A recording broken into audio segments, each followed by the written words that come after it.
Είστε γιατρός, οδοντίατρος ή δουλεύετε σε κάποιο άλλο επάγγελμα υγείας και σκέφτεστε να έρθετε να εργαστείτε στη Γαλλία.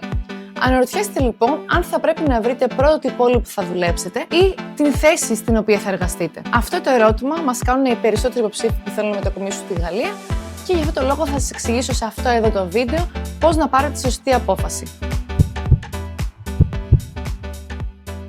Πρώτα θα μιλήσουμε για την πρώτη υπόθεση, αν δηλαδή είχατε ένα συμβόλαιο από κάποια κλινική, αν δηλαδή έχετε έτοιμη μία θέση στη Γαλλία που σας περιμένει. Αυτή είναι μια πάρα πολύ καλή αρχή, ώστε να ξεκινήσετε από κάπου, δηλαδή ώστε να πείτε ότι εγώ θα βάλω όλη την ενέργειά μου στη συγκεκριμένη κλινική, στη συγκεκριμένη θέση και για αυτόν τον λόγο θα ψάξω να βρω εκεί σπίτι, να ανοίξω τραπεζικό λογαριασμό, να κοιτάξω λίγο πάνω κάτω πώς είναι η πόλη και τι υπάρχει γύρω από αυτή την περιοχή. Οπότε αυτό σας λύνει αρχικά τα χέρια για το πρώτο βήμα, δηλαδή το άγχος του αν θα έχετε μια δουλειά, έχετε μια εγγυημένη ασφάλεια ότι θα έρθετε στη Γαλλία, θα μετακομίσετε σε μια ξένη χώρα και θα έχετε δουλειά. Επιπλέον, κάποιοι επιλέγουν τις θέσεις εργασίας και όχι την πόλη στην οποία θα εργαστούν, γιατί κάποιες κλινικές μπορεί να δίνουν κάποια παραπάνω πλεονεκτήματα. Όπως ας πούμε, αν δεχτείτε μία θέση στην οποία πολλοί γιατροί οδοντίατροι αρνούνται,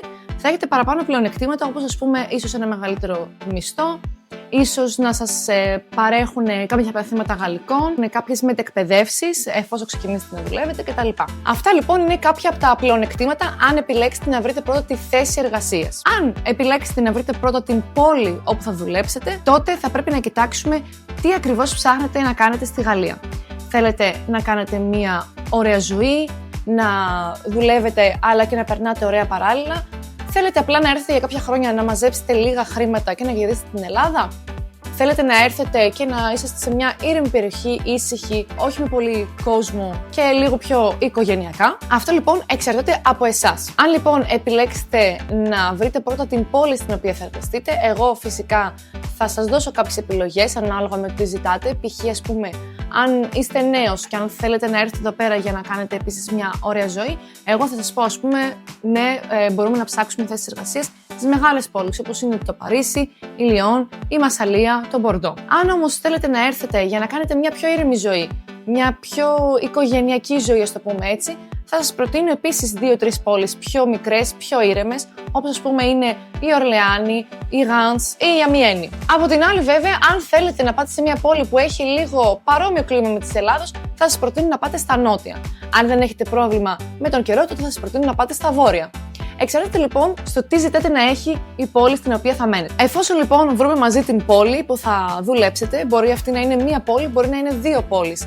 Μπορούμε δηλαδή να διοργανώσουμε συνεντεύξεις για 2 πόλεις και όχι μόνο για μία.